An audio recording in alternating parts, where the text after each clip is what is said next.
நண்பர்கள் அனைவருக்கும் வணக்கம். இன்றைக்கி நம்ம இந்த காணொலியில் ஏழை பங்காளன் புரட்சி தலைவர் எம்ஜிஆர் அவர்களுடைய வாழ்க்கை வரலாறு பற்றி தான் பார்க்க போகிறோம். வாங்க பார்க்கலாம். எம்ஜி ராமச்சந்திரன் அவர்கள் இலங்கையில் கண்டிக்கு அருகேயுள்ள நாவல்பட்டி என்ற இடத்தில் கோபால மேனன் சத்யபாமா தம்பதியருக்கு 5வது மகனாக ஜனவரி 17, 1917 பிறந்தார்.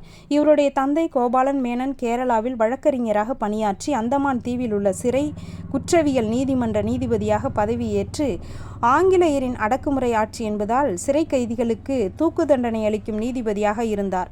மனைவியின் விருப்பப்படி தனது பதவியை ராஜினாமா செய்தார். பிறகு ஆங்கிலேயரின் சூழ்ச்சியால் குற்றம் சாட்டப்பட்டு சிறிது காலம் சிறைவாசம் பெற்றார். பிறகு இலங்கையில் உள்ள கண்டியில் குடியேறி சிங்கள பள்ளியில் தலைமை ஆசிரியராக பணிபுரிந்தார். தந்தையின் மறைவுக்கு பிறகு தனது ஒரு அண்ணன் அக்காவையும் இழந்தார். இதனால் இலங்கையிலிருந்து வெளியேறி தனது தாயுடன் கேரளாவில் குடியேறினார். கேரளாவில் வசித்த சத்யபாமாவின் தாயார் சரஸ்வதி இறந்ததும் தமிழ்நாட்டில் உள்ள கும்பகோணத்தில் தனது 2 பிள்ளைகளுடன் குடியேறினார். குடும்ப வறுமை காரணமாக படிக்க இயலாததால் நாடகத்துறைக்கு இவரது அண்ணனுடன் சேர்ந்து நடிக்கச் சென்றார். பிறகு எம்ஜிஆர் அவர்கள் தங்கமணி என்பவரை மணந்தார். இவர் உடல்நலக்குறைவால் காலமானார். பிறகு சதானந்தவதியை 2வதாக மணந்தார். இவரும் உடல்நலக்குறைவால் காலமானார். 3வதாக மருதநாட்டு இளவரசி எனும் திரைப்படத்தில் நடித்த VN ஜானகி என்பவரை மணந்தார். எம்ஜிஆர் அவர்கள் செல்ல பிராணிகள் வளர்ப்பதில் ஆர்வம் காட்டினார். ராஜா ராணி என்ற பெயருடைய சிங்கங்களை வளர்த்தார். ஆடு, மாடு, கோழி, நாய், கரடி போன்றவைகளையும் வளர்த்தார். 1937 சதி லீலாவதி எனும் படத்தில் முதலில் நடித்தார். 1947 ராஜகுமாரி படம் வெளிவந்ததும் பெரும் புகழடைந்தார். தொடர்ந்து 25 ஆண்டுகள் சினிமாவில் புகழ் பெற்றார். பிறகு சக நடிகர்களுள் ஒருவரான MR ராதாவால் சுடப்பட்டு தெளிவாக பேசும் திறனை இழந்தார்.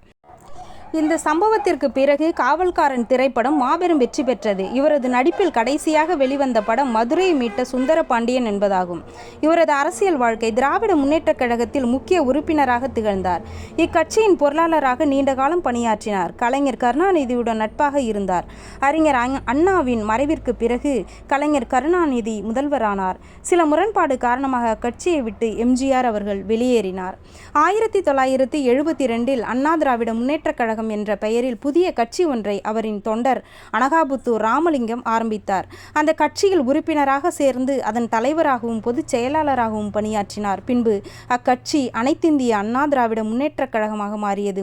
முதலாக போட்டியிட்ட திண்டுக்கல் பகுதியில் மாபெரும் வெற்றி பெற்றது. திரைப்படங்கள் மூலம் அவர் அடைந்த புகழ், வசீகரமான தோற்றம், சமூக தொண்டனாக, ஏழைகள் தோழனாக, கொடையாளியாக, வீரனாக நடித்ததன் மூலம் மக்களிடையே நற்பெயர் கிடைத்தது. 1977 நடைபெற்ற தேர்தலில் பெரும் வெற்றி பெற்று தமிழ்நாட்டின் முதலமைச்சரானார். 1984 நோய்வாய்ப்பட்ட போதும் தேர்தலில் வெற்றி பெற்றார். தமிழக அரசியல் வரலாற்றில் பிரச்சாரத்திற்கே வராமல் முதலமைச்சரான ஒரே தலைவர் எம்ஜிஆர் அவர்கள் மட்டுமே. 1984 மது விலக்கை அறிமுகப்படுத்தினார். 1987 வரை தொடர்ச்சியாக 10 ஆண்டுகள் முதலமைச்சர் பதவி வகித்தார். பதவியில் இருக்கும்போதே காலன் வசம் சேர்ந்தார். இவரது மறைவிற்கு பிறகு பாரத ரத்னா விருது வழங்கப்பட்டது. இவரது காலத்தில் கொண்டு வந்த திட்டங்கள் முக்கியமாக சத்துணவு திட்டம், விதவை ஆதரவற்ற பெண்களுக்கு திருமண உதவி திட்டம், மகளிருக்கு சேவை மையங்கள், பணிபுரியும் மகளிருக்கு தங்கும் விடுதிகள், தாய் சேய் நலத்திட்டங்கள், இலவச சீருடை, காலனி, பற்பொடி, பாடநூல் திட்டங்கள், வறட்சி காலத்தில் குடிநீர் வழங்கும் திட்டம் போன்றவைகளாகும்.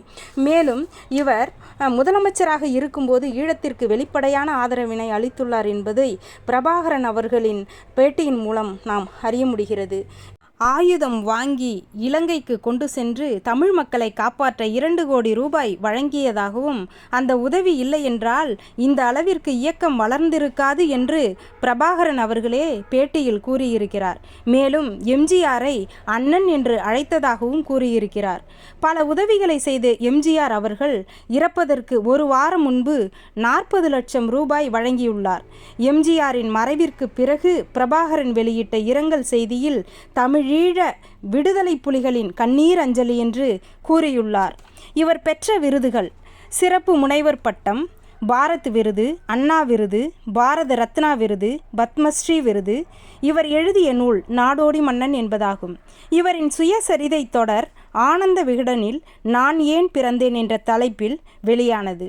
நடிகர், தயாரிப்பாளர், இயக்குனர், எழுத்தாளர், அரசியல்வாதி என பன்முகத் திறமையை காட்டி நீங்கா இடத்தினை தமிழ் மக்களின் இதயத்தில் பிடித்து விட்டார் இதயக்கனியான எம்ஜிஆர் அவர்கள். எம்ஜிஆரின் புகழ் ஓங்குக. நன்றி, வணக்கம் நண்பர்களே. என்னுடைய சேனல் பிடிச்சிருந்ததுன்னா சப்போர்ட் பண்ணுங்கள், சப்ஸ்கிரைப் பண்ணுங்கள், ஷேர் பண்ணுங்கள், கமெண்ட் பண்ணுங்கள்.